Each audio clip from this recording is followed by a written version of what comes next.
everyone. Welcome to 3i Specials. And this is what we have today. Very interesting, promises to be a very engrossing and engaging session. And this is a debate, a fireside debate amongst two leaders. And both of them are very proven, seasoned, and I would say established leaders.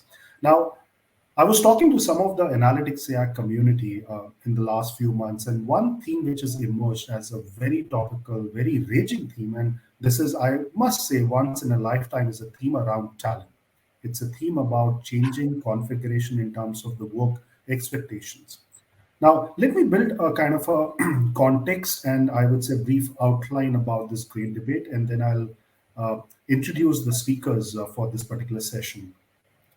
Analytics AI industry, and we are talking in the context of India, is a very fast progressive industry. We are talking about a total deployable population of 1 million plus out of a 5 million technology population, so which is a big size, almost 20-25% of that. Now, over the last few years, what we have seen with the advent of pandemic, we've seen a great attrition. This is all across the sectors, but if I just kind of take what AI analytics data science segment is getting into, it's close to about 23 to 25% generically all across. So that means we are talking about almost a population which is large enough in terms of talent movement. A 250K, 300K population movement every year is a large. Now that's one facet in terms of what we would like to explore. The other facet is the work expectation, work from home, this whole aspect of talent hiring, acquisition, retention, career ladders, pathways, how the careers needs to be managed, how the project needs to be delivered. Analytics AI never had those problems of plenty. But it's all coming up together because good part is that we have a supreme demand all across. But the flip side is that now the workforce needs something new in terms of a reset. And that's where our entire value proposition of this great debate, which is conjured up in a fireside session, is all about what I call decoding the new age careers and work expectations in AI analytics. And to have this session going, we have two very eminent and very, I would say, established leaders. And apparently, I have a privilege of knowing both of them, Swati Jain and Mamta Aggarwal Rajnayak. Swati Jain is a VP at 𝐒𝐏𝐄𝐈 Analytics, and she manages a very significant clutch of portfolios among industry verticals at 𝐒𝐏𝐄𝐈. Previously, she has worked with Cognizant, Piper Research, and also EY. She's very well regarded in the AI analytics fraternity, has been winner of many, I would say, industry awards, recognition across different platforms, and she also have an added responsibility of talent acquisition in Asia and in India in terms of 𝐒𝐏𝐄𝐈 Analytics. And 𝐒𝐏𝐄𝐈, as we know, is growing very fast and doing a supreme and cutting edge work on the AI analytics side. Welcome, Swati. Thank you so much, Sameer. And then the next, Mamta Aggarwal Rajnayak. She's a managing director at Accenture, the AI hub, and that's recently been designed, in terms of the AI prowess Accenture demonstrate. Mamta is responsible for the retail analytics division at Accenture. And just like Swati, Mamta, in fact, is a very proven analytics leader. She has earlier worked with Dhanrajani and ICICI Bank. And again, if I look at her professional credential, she's been consistent in terms of being recognized across industry forums. And this is what is significant about Mamta. She is a very avid cricket connoisseur and enthusiast, though she will refrain saying that she doesn't play. That's true, kind of a thing. She's also a yoga enthusiast, kind of a thing, practices yoga. And in her free time, she loves to solve, if at all she has a free time, she loves to solve mathematical problems with her son. Coming back to Swati, in fact, we had a working stint together in Cognizant, and she's been great in terms of what she has done. She is interested in spiritual leadership, and that's something we will explore, Swati. Post we are done with the session. But she also is a yoga enthusiast, and both Swati and Mamta, in fact, are into yoga big time. So that also gives a very high credence about the leaders that look, not only they are achieving good, I would say, notches in terms of analytics AI, they have pursuits where they would like to kind of spend time upon. Welcome, Mamta Aggarwal Rajnayak. Thank you so much, Sameer. Great. So let's get the session going. And it's must say, first of all, thanks for your time. And I think getting both of you is something what we actually wanted on 3i platform, because I think both of you are managing large teams today, Mamta, Swati, and more than the teams in terms of the scale and quantum.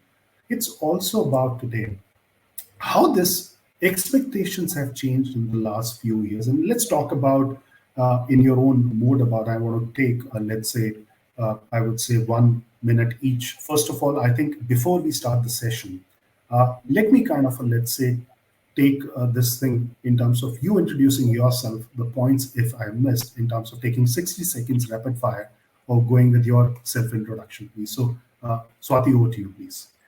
Sure, Samir. Thanks for giving this opportunity. I think you summarized my career journey pretty well. The only thing that I would like to highlight is that I feel privileged to have worked in the industry for now over 20 years and across organizations and getting a different flavor in each. In my initial years, I was with startups and boutique consulting firm. Then I was with EY, the Big Four consulting, Cognizant, which was I saw the IT services side of it, and now with EXL, the BPO BPM services. So I think I saw analytics across all these organizations, and that has definitely enriched my experience. Also, another thing which I really like about my career journey is my exposure to different verticals. In Cognizant, it was more pharma and healthcare. In EXL, it is banking and retail and logistics. So this has also enriched and given me a very close view of analytics across all these verticals.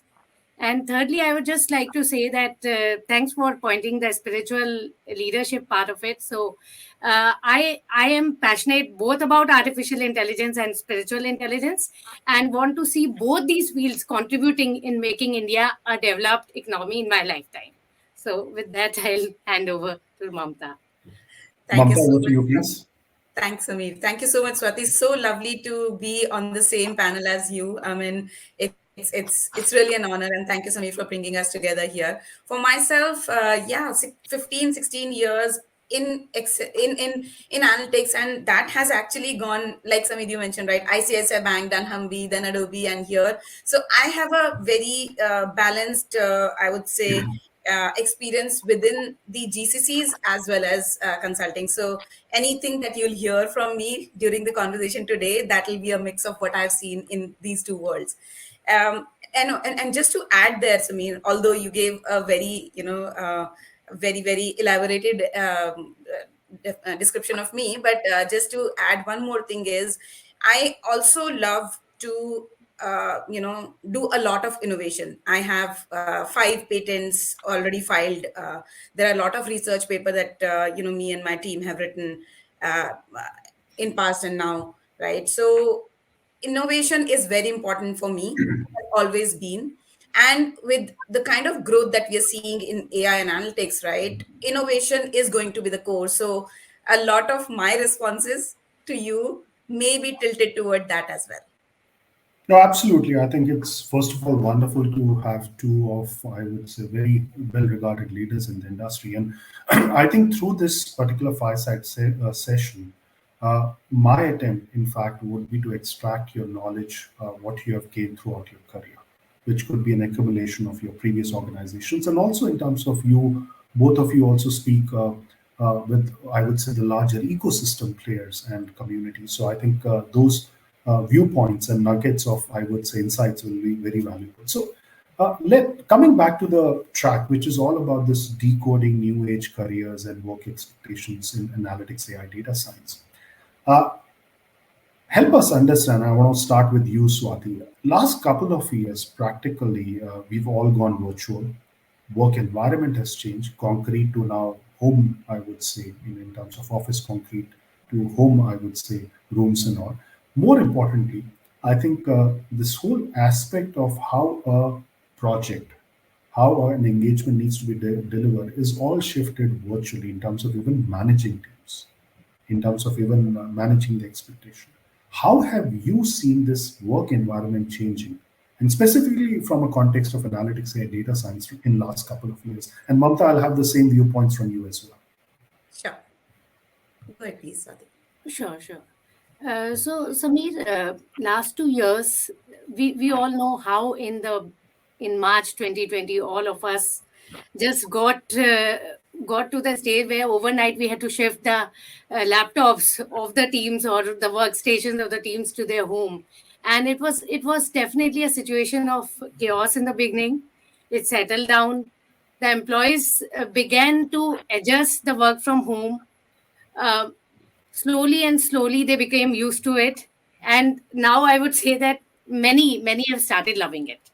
So I've seen survey results where it is said that around 74-75% of the workforce are very clear about a hybrid work environment. uh, a very few 10-12% are preferring work from office, and the remaining work from home. So I think overall the employees and the whole ecosystem has adjusted to this newer way of working. And definitely I think even one, the employees are accustomed, clients also accept, where there are PII data and where there's a lot of data privacy issues.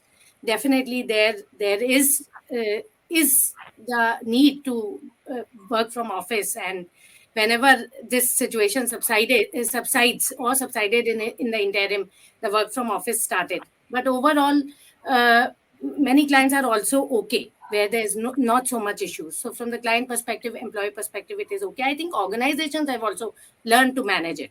Managers now know how to manage the employees, and there's whole thing around this performance management and overall goal setting, etc., wherein managers are able to do this pretty well. And I think organizations have also set up processes, all these collaborative platforms and all have helped. So I think now it is moving towards the hybrid workforce model. Mamta? For me, Sameer, it's I would say a little bit of a different story because at Accenture we've been giving this flexibility to our employees long back. I mean, I remember for last 7.5 years since I've been with Accenture. Uh, I have always given this flexibility to my team, and I have also been given this flexibility myself as well. So, and it, of course, it depends on how the client wants. There are some of the clients who would really want the team to be within, in office and working in the secured Bay Area, etc. But then, any which ways, right? I mean, there are CDP compliances, etc. That we any which ways make sure, right? People are using either the organization laptops, or they are using the client provided laptops. So all of those things are taken care of, right? Those hygiene factors. But with that being said, what I have seen, and we are a big team. I, of course, won't take numbers here, but each and every person at some point of time has been working from their home and from their hometowns as well. I mean, not even home, which means that if they need to, all of a sudden something happens to their laptop, then they need to rush to the office, which may not be there in their hometowns, which is what we've seen in the last 2 years, right? But then those flexibilities are provided because we see specifically AI and analytics talent, and of course, not to demean any other, group of people, but then AI analytics talent, I have seen extreme responsible nature. They are self-motivated. They are so passionate about their work that it doesn't matter from where they are working. They are always ready to deliver best to their clients and innovate to the core. Right. No, I think that's a good summation both of you did, because I think what everyone was envisaging, troubles to happen when you shift hybrid, or all of a sudden, Swati, as you mentioned, kind of a lock, stock, and barrel start working from home. And to the aspect what you said, Mamta, while things were already in place for you earlier as well, but it's great to see employees upping up the ante to kind of perform better. But at the same time, now this is, I'm talking about generically across industry, attrition, churn is at the highest. Now, this is where, and we are specifically talking about analytics, AI, data science. We all know about the humongous opportunities which exist today, and that's purely because of the demand I mean, outstripping the supply. I mean, this happens in technology, I would say, spectrum. Now, when we talk about these opportunities across, what are the kind of, I would say, new opportunities you see in AI analytics, data science today? I mean, were these opportunities there in terms of the roles earlier, or you believe it's happened because of the transformation, innovation happening across organization, and everyone wants to use analytics, AI? So, give us some lens and flavor around this. Mamta, maybe you can start, and Swati, then you can respond also, Sure. please. Sure. So, Samir, what I have seen specifically in last 2 years, right? This entire COVID scenario actually gave a kind of a shake to the entire world. We know that, right? And for first few months, of course, everyone took time to adjust to it. However, because I come from retail, industry specifically, right? What I have seen in my retail clients, and when I'm talking to some of my friends from other organizations, there's a similar kind of a sentiment which is coming up as well. The retailers realized that you know e-commerce was very very important. They knew that already, right? But e-commerce, if you think about it, is it's a cool thing to do, but it is a very expensive proposition for our retailers because delivering goods to the home, and there's so much of cost involved in there, right? However, during this time they realized that they cannot do without it. So far they were taking a conscious choice whether they want to keep brick and mortar or they want to go in the e-commerce side. But at this point of time they realized they did not have any choice, right? Now, while it is a maybe a capital sucking side of the business, but at the same time e-commerce is such a rich source of data you can't even imagine, right? Every action that I do as a customer on the website, that gets captured so well, right? If I'm clicking on a product, looking at a product, how many seconds did I spend on any product, and those things, right? The entire clickstream data, that is a huge demonstration of what I am as a customer, as a person. So you get to know about me as a customer so much by looking at all of the things that I'm doing on their website, right? So all of this thing was recognized by the businesses, right? And they now understand the value of data much more than what they were doing earlier.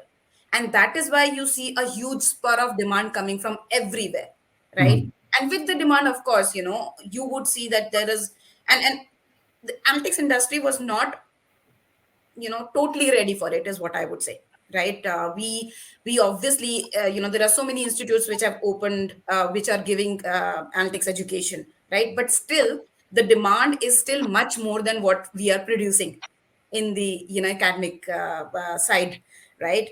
So as a result you would see attrition, right? I mean, you would see people and you would see people switching. You would see lot many exciting roles coming up, and that is where most of the consulting organizations which I've seen, specifically us as well, right? We are doing lot of digital transformations for our clients, Mhm. right? Which is like end-to-end implementation, digital implementation at an enterprise-wide level. So we are not only looking at one section. It's not only the sales organization that we are dealing with, or it is not only the marketing organization which we are supporting.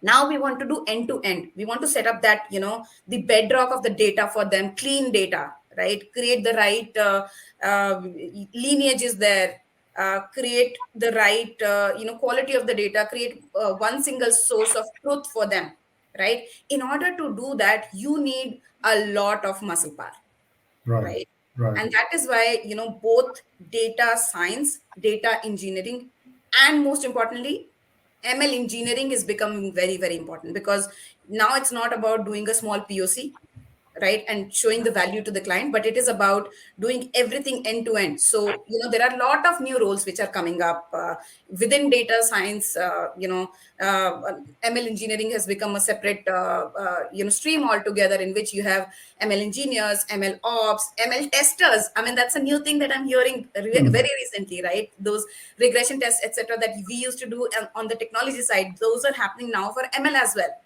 And then of course you're the data engineering side, all of these things already exist, right? The data engineers, the DevOps, the testers, and all of that. So lot of different kind of roles are coming up.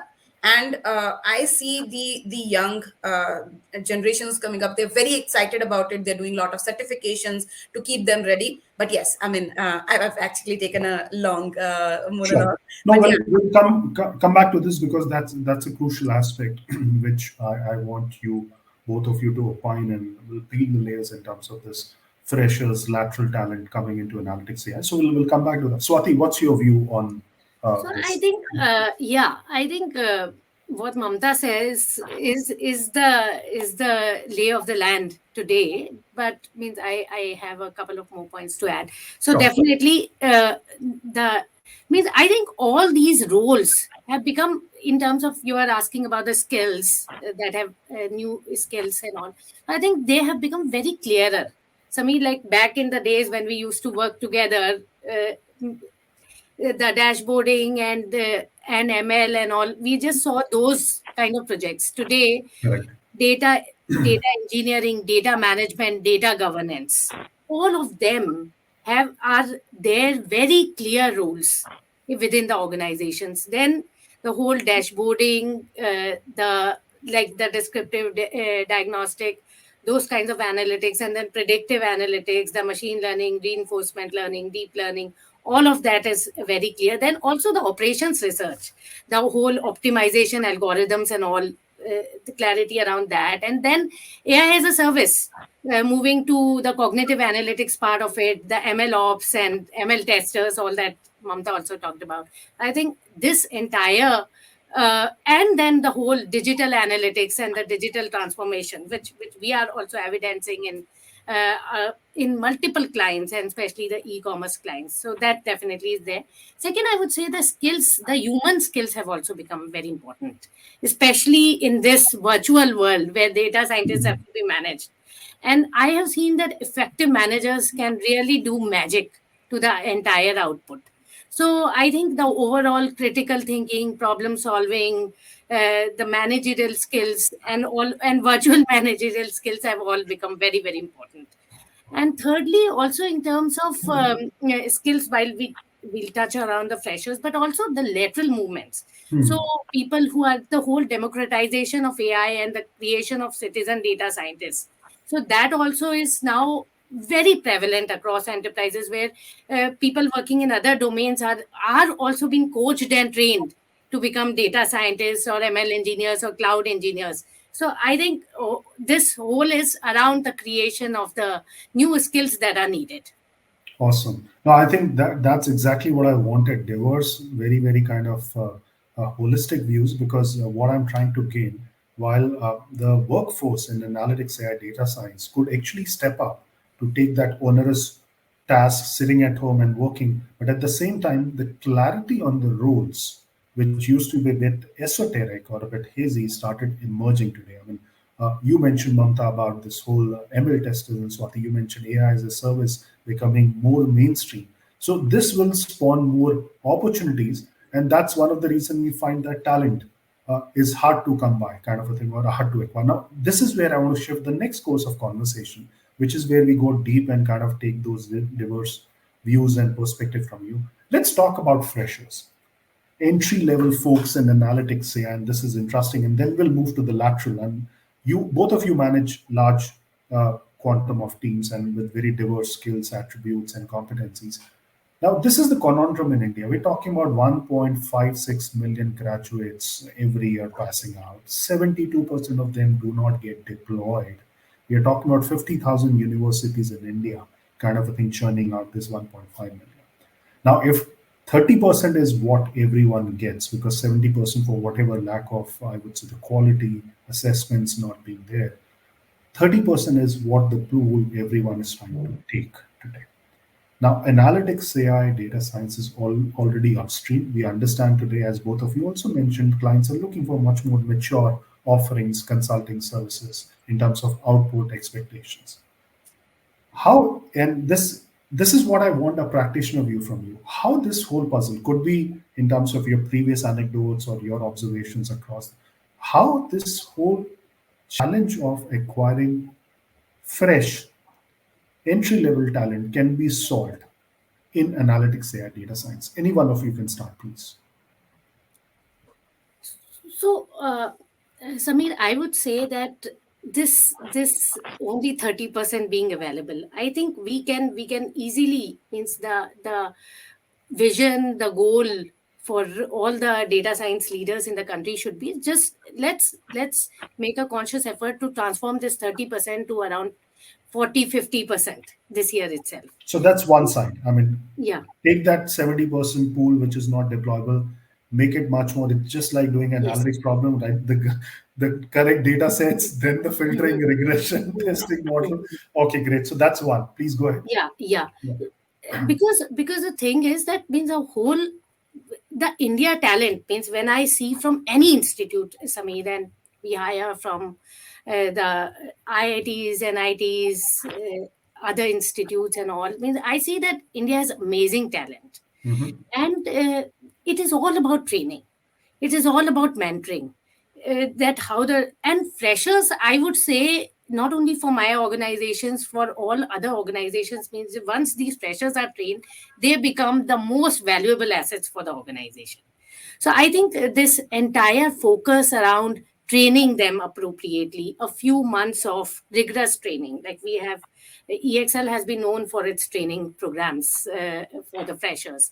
So that is very essential. I think the whole training now companies are resorting to trainings even before, means the whole customization and personalization of trainings are also now being talked about in specific areas, like trainings on cloud or digital analytics or the ML or the data engineering, means any of these. So the specificities of the trainings and the customization and personalization, if the organizations can better connect with campuses early on, so that can also be. And thirdly, means then once, and that is happening, by the way, the specialized trainings are anyways happening, and now even it can move on to the domain areas also, like supply chain or healthcare or pharma specific trainings, so to understand the data well, and so that the freshers can be deployed immediately. So I think there's a lot of thing. I would just believe that any of this, means even for the freshers, the data science courses and all can become like the mainstream. Now I see them becoming mainstream now, like BTechs, the data science programs are also coming up in campuses. So I think all this will contribute to the greater impact that the freshers can bring to the So organization. the pool becomes large. That's what you're saying. Okay, Right. great. Mamta, your views, please. Sure. So, I mean, just like, Swati, you were mentioning, it is becoming the mainstream, right? I mean, most of the MBA institutes are now coming up with data science courses, right?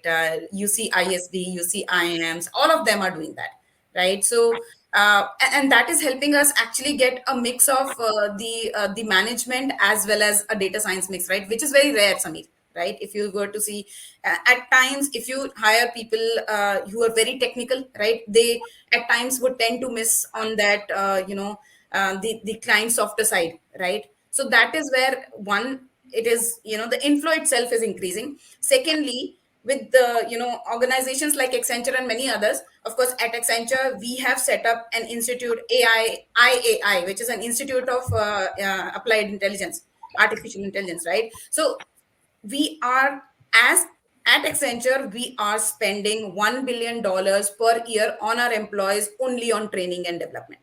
Wow. Wow. That's a huge number, right?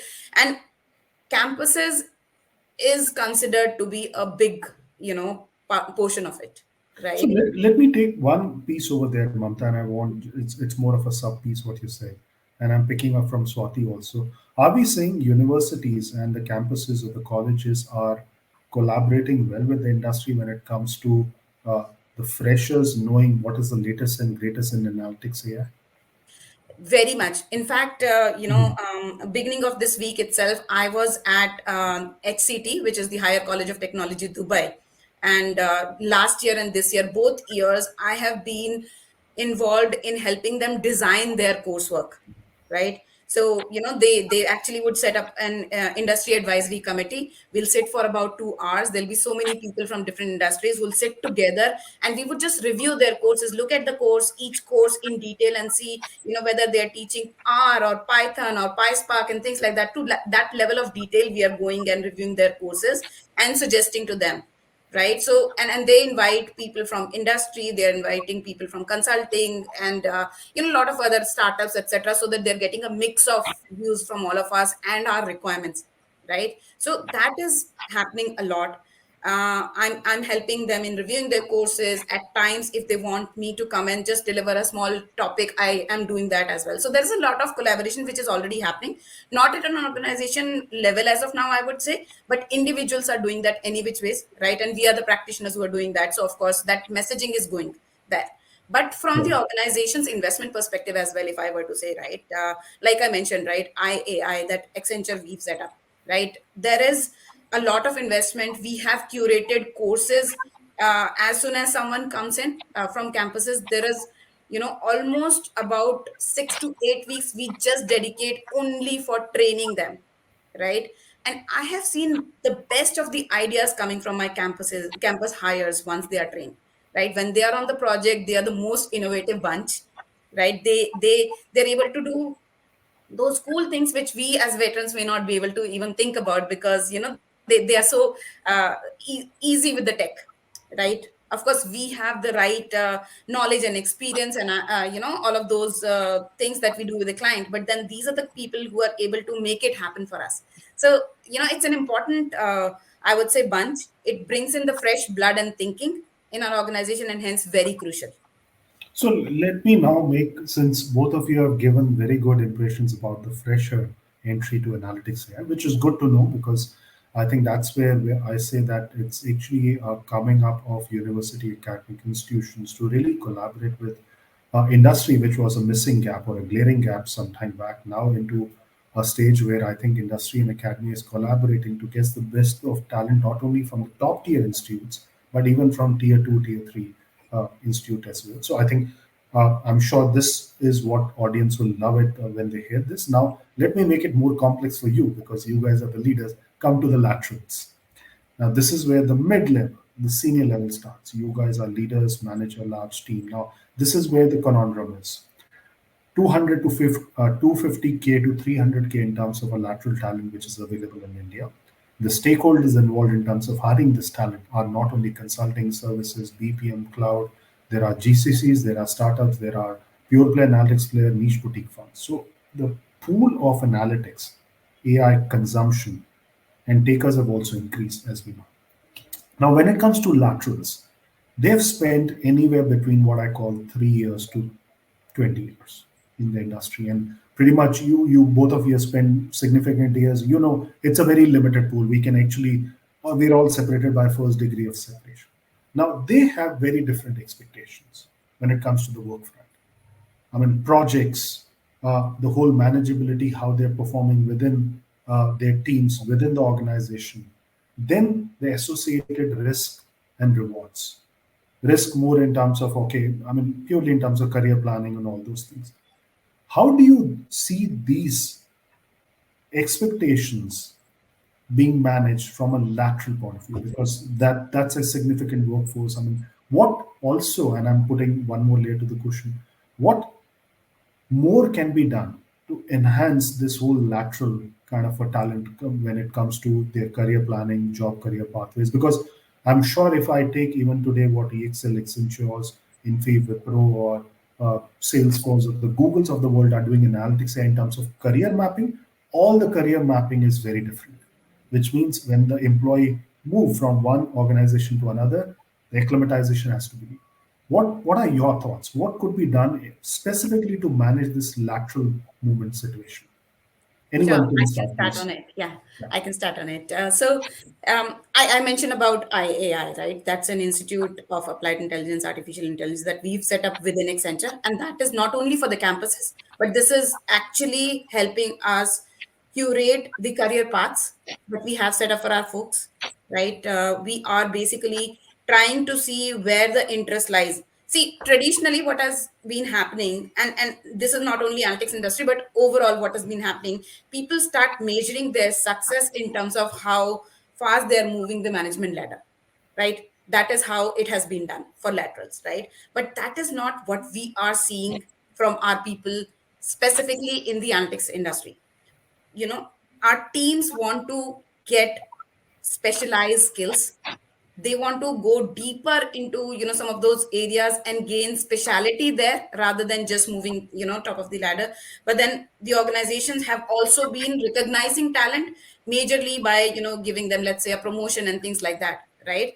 Which in a way, I feel it at times it just, dilutes the urge of learning that skill to the core, right? Because now if I get promoted, I have a bigger responsibility of taking care of the team as well, and I may not be able to spend so much time just doing that technical stuff which I used to totally love doing it, right? That's why we are and I've seen that this in some of the other organizations, who are taking a first leap at it, is we are trying to carve out path, two different type of paths. One is the SME track, and the other is the general management kind of a track, right?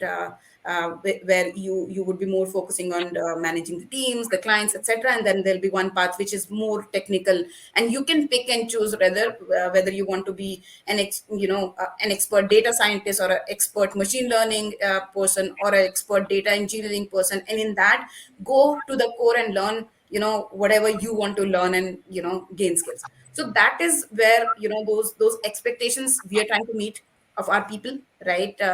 Um, there are cultural trainings which happen once a lateral hire joins a team, right? Just so that we are learning newer things that they might have done in that previous organizations, and we are trying to tell them how things happen in our organization, right? So those kind of things are also happening, just so that we are making them a part of the organization sooner than later, right? From a cultural perspective as well, and then giving them the right career paths and the choices of career paths, so that they feel that they have a holistic uh, uh, career taken care of here, rather than just doing their coming and doing their job and delivering to the clients. Sure. Swati, over to you, please. Sure, Sameer. So, Sameer, in terms of the lateral expectations, I think technically, definitely now the employees, and especially in the post-pandemic times, I think have also taken charge of their learning. Means pretty much spirited in terms of learning, and even organizations have done so much in terms of trainings. So today it is not very difficult, at least in a company like EXL Analytics, which provides analytic services to companies across verticals, to for a data scientist to learn data engineering skills. Right. So many training programs are being run, so one can learn the data engineering, cloud skills, or the data engineers can move on to the analytics, data science path, or even the machine learning path. So I think all this is available on the plate. How much the employees can grab, it is on to them. And then because of the huge demand, there are immense opportunities as well. So I think from a technical perspective, this is what employees need: the ability to learn what they want to learn and to work in the areas that they can. So that is there. The second thing I would say is around for the laterals, because as you mentioned, they are at the managerial level. I mean, the whole aspect of the culture also becomes very important. So, how much the organization is able to meet their life goals and their expectations, like maybe work life balance expectations, etc., in the day to day work. I think the whole that aspect as well becomes important. Organizations are also seeing it across the whole spectrum, right from a great onboarding experience, the induction, the welcome kits you would see on the LinkedIn and all people keep posting. So right from that stage to the regular, means the whole goal setting and the performance management process, the whole rigor and the continuous feedback and all. I think those things have also improved. The whole communication and engagement. I think means every aspect from training to the great experience during the whole recruitment process and all of these things come together for a great employee experience and the So, lateral experience. let me ask you, Swati, and Yeah. I'm chiming in because that's a very crucial facet you touch. I want to take your opinion. Now, both of you mentioned about this cultural integration, the cultural affinity. 2 years back, very easy. You get the guy, give him or her a feel of the office, I mean, make him or her sit in the cafeteria. And by the end of the day, when you have a coffee with him or her, he or she is sorted, immersed. That's not happening anymore. You can create any kind of a, let's say, virtual facades, but the fact is, unless you breathe that feel of the office, it doesn't come in.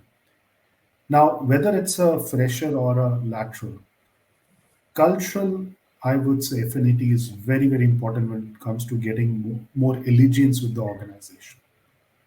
How do you see this evolving in the time to come? Is that one of the reasons why there's so much of talent getting lost, or you have some contrary views?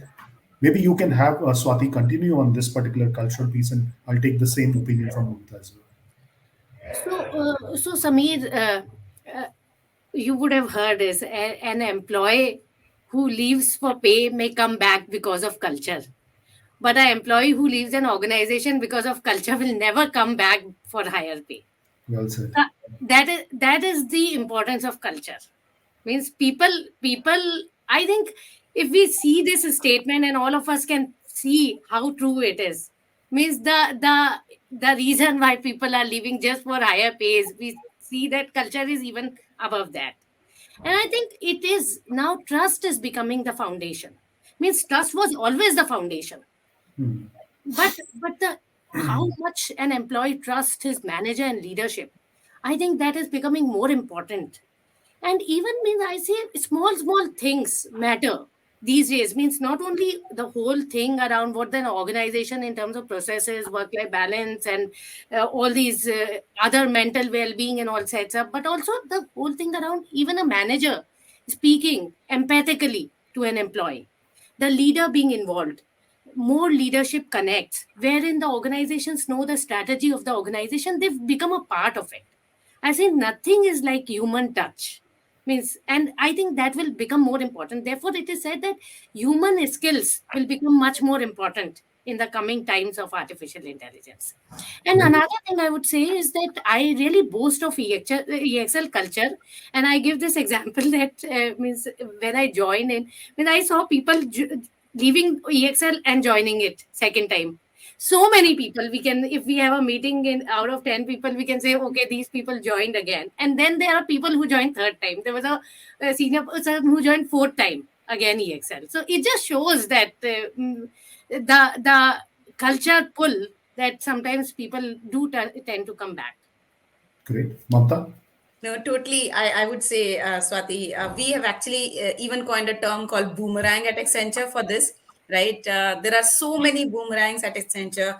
I In hope my it's not a performance boomerang, Mamta. It's talent boomerang. it's a talent boomerang, of course. So if you leave Accenture and then come back, we call that person as Accenture boomerang, right? So and then in Nice. my team itself, I mean, I was hiring big time last 6 months because of all the demand, etc. And I hired so many people back, right? And they may be working in see, Accenture is a big organization, right?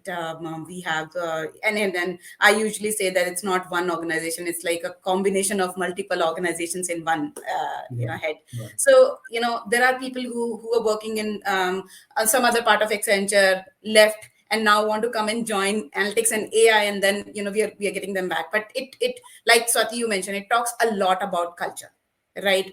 And just those small bit things, Amit, that you were mentioning about those coffee connects, etc. Mind you, virtually it's not maybe as effective, but we are still trying to do those coffee connects. Okay, They we are very we effective. yes, And they I'm are sure. very effective, right? Right. We are Zomatos and Swiggy's of the world are helping us a lot on this, and I think they should pay me for saying this any which ways. Right. But yeah, So, we just help me understand, and I want to, because we also need to be conscious of the time, but it's going great, and this is what the facet is to cover all the spectrum layers. Now, let me put Mamta, Swati in the same kind of a, let's say, puzzle, what we're talking, this quintessential performance assessment. And let's be generic, but very specific to analytics AI. Nothing is scientific. Nothing is, I would say, 100% kind of a clear-cut performance assessment. We all know that because it's subject. Whatever data points you build, it's always subjective. Now, specifically, both of you have spent significant time in analytics AI ecosystem and even industry. It's a full-blown industry now, rather. What is that you believe as leaders and practitioners should be done? Or are there any nuances which the analytics AI data science professionals needs to put in as a part of performance assessment? Give us some very quick views about this performance assessment purely for analytics AI data science professional. And you could be generic also as part of your takeaways. Sure. Sure. Swati, you want to take it up? I can. So, Sameer, first of all, I'll begin more generically that performance assessment is as important in analytics AI as in any other industry. So, and of course, the KPIs and all can be more specific here, but the importance remains paramount. In this virtual setting, the whole exercise has gained much more relevance and much more frequency. I would say that much more regularity. The need has become that it has to be more regular. So the whole, now we are sitting like in February beginning, the whole focus around goal setting, Right. I think it has become so important. And in the analytics AI industry, I would say for my own teams, for past several years, means my first conversations in the new year begin around writing goals for the year. And then means it is not even a small process that we sit in a 1 hour meeting and we close it. These goals, at least I trade over 2 3 weeks over the mails And how for many not so good conversations you have when people do not accept goals in the very first meeting? no, I think it is, again, that's a very good point, Sameer, because it has to be mutual. Right. It has to be mutually agreed, because I believe if your mind can conceive it and our heart can believe it, I can achieve it by the end of the year. Very true. So it has to be mutual. If the employee's mind is not conceiving it and he's not believing it, then I think I have to change my way, right? So I think means this is a very very serious exercise, and now you would see that okay, there's so much focus on OKRs, objectives and key results, because means, and also those can be also tracked on a quarterly basis, can be a little more aspirations along with the smart goals, which are more measurable, achievable, So what is relevant. that you believe, Swati, can be done? Is there something more which should be done in the performance assessment? Because I'm trying to arrive at and this session when it will be listened by many of the people outside. They surely need something which they believe, okay, maybe they are not doing, their organization should be done. So any points over there, please? So I would say, Sameer, I would correlate it with like our health regime or a weight loss regime. We all know what need to be done. We need to Yeah, but diet and nothing we need happens to tangibly then. exercise, but we don't do that, right? So Right. it is exactly like performance management and goal setting. These are like important to do, but not like urgent. They are not, and people do it at the end of the year when they have to fill it in the Right. system, right? And maybe this spikes the attrition because at some level, the point both of you mentioned about this cultural affinity and that uh, aspect of being closely related, if that's not coming hard in terms of documentation, those due discussions on the performance, it leads to that, I would say, attrition, right? Yeah, so Samir, my points are very simple. Just do it, follow it. As leaders, this is your top priority to do. The first of all, the goal setting. I think goal setting is even more important than means I think everything is important than regular feedbacks and all. So and then be genuine with the employees in the performance management. I can say means any leader can tell the employee that this is not working out. I think as long as the leader is genuine, and leaders' words of motivation also creates transformation in employees. So Hmm. the whole trust and this, I think all this is becoming very important in this virtual world, and even it was important before. So I will say just follow the regime, follow the performance management regime. It may have 2 steps or it may have 5 steps per your organization. Follow it. Second, be genuine and trust your employees and have faith in employees. and they will do wonders. So They I will think do wonders. these Okay. are these are two Mamta, things. I want to move to you because we want to cover a couple of more facets, Swati. So I'm just turning to Mamta, please. Sure. So, Samir, I have a very different view here, and why I'll tell you. Couple of years back, we did, you know, we actually totally did away with the this whole performance management systems fitting the normal curve and all of that. We don't have that anymore for last couple of years at Accenture.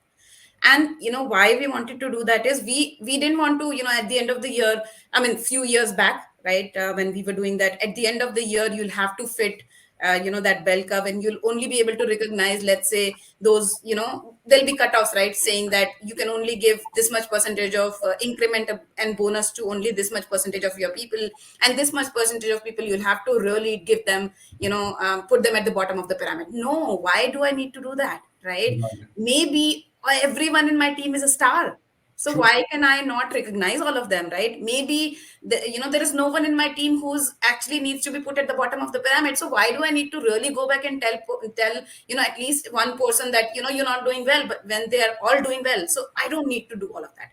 So that's the reason couple of years back at Accenture we said no bell curve fitting at Accenture, right? So we do not have formal ratings at Accenture.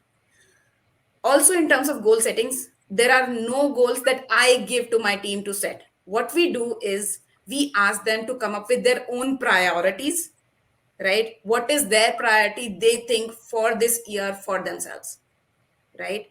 They set their own priorities, they measure themselves against that priority, and then they just keep on updating us on a regular basis how they are achieving those priorities. Of course they are aware that being in a certain role, there are a few things that they need to manage, right? And they are enthusiastic and motivated to do that, so they try to embed that in their own priority. But there's a total freedom for all of them to decide what are going to be their those 3-4 key priorities that they are going to set for themselves for this year.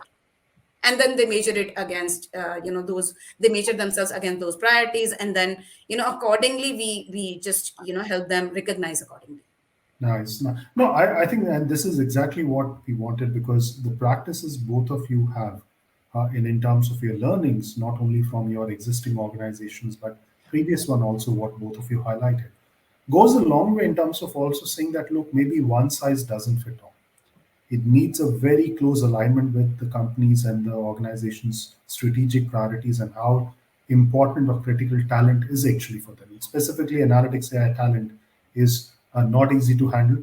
It's not easy to kind of acquire. And that also means then the retaining aspect needs to be very, very closely looked. Now, let me change the conversation given we are left with few minutes. And this has to be a rapid fire, which I'm sure will catch you all by surprise. But being leaders, you should be ready for all these impromptu kind of conversation. Your response, both the ladies, will be in form of a one word, nothing more than one word. And that's where the experience comes in. Now, everything remaining constant, if you need to hire, and this could be your teams or teams below, if you need to hire, and both of you, I want one word, please, each. If you need to hire, everything remaining constant, if you need to hire a fresher in your team, everything remaining constant from the interviews you've done, what quality or skills you will look at that particular fresher to get in your team? I will say willingness to learn. I mean, Willingness to learn. yeah. One word, Mamta, please. Okay. Swati, Attitude. attitude, willingness to learn. Great. Now, flipping the same thing, keeping everything constant, if you got to hire a lateral, let's talk about a person with 8 to 10 years of experience. What quality or skill or competency you will evaluate and get that person in your team? Innovative mindset. Innovative mindset. Great. Shape shifting skills. Say that again, sorry. Shape shifting skills. So that is a word I have coined for myself. My son is a big fan of Stranger Things, and he watches it a lot. And there, people basically are able to shape shift themselves, right? Which means that today they're doing something, but then all of a sudden they realize that something else is more important for them, then they're able to totally, transform and become something else. So that Nice. is one thing which I would want the upcoming leaders to have that quality. Great responses. Now, the last rapid fire. You have seen some of the talent leaving, which happens. One of the talent, or let's say a pool of talent, wants to come back, but you have only one position. This is all coming back to the same organization. What is that one skill or competency you will look, everything remaining constant, to hire back that talent which left? One skill or competency. That's a good one. But I would say, how much the person was appreciative of the culture of my organization, right? Because if Culture piece. they're resonating with the culture, then they would, they'll be able to resonate to the goals that we have set for ourselves. Great. Swati? Learning mindset, learning and giving mindset. Learning and giving mindset. That's where your spiritual leadership comes into the picture. Great. Now, absolutely a pleasure, Mamta, Swati. In fact, I just kept my ears so with rapt attention when I was listening, because I think while the theme looked very generic, the contextualization you brought to the table in terms of various aspects, specifically around AI analytics, data science talent, is absolutely enriching, because it's very easy to talk about these things, but I think the recommendations, the whole future forward pathways you provided, look, this is how it happens, this is how it should happen. And some of these are probabilistic scenario, but you made it more tangible in terms of saying, look, yeah, if the talent is hard to come by, this is what new best practices, do it yourself, or toolkits, what you're trying to envision in your organizations and beyond, to kind of say, look, yeah, this gets done. Because having said that, I think this is what the beauty is when you get to par, what we say now, this is the analogy of cricket, Mamta, when you get to hard hitters, there are bound to be those sixes, and we got those sixes in the form of the nuggets of experience which came in from the, I would say, the knowledge of work, what you've done currently and in the past. Thank you so much for a great session. Absolutely enjoyable, absolutely immersive and engaging. And thank you so much for your time. Thank you so much. Thank you so much. Thank you so much, Sameer. And thanks again for the 3i platform, which is doing wonders to have a more robust AI ecosystem in the country. Thank you so much, Swati. Thank you. Thanks, Mamta. Thanks, Sameer. Swati. Thank you so much. Bye. Bye.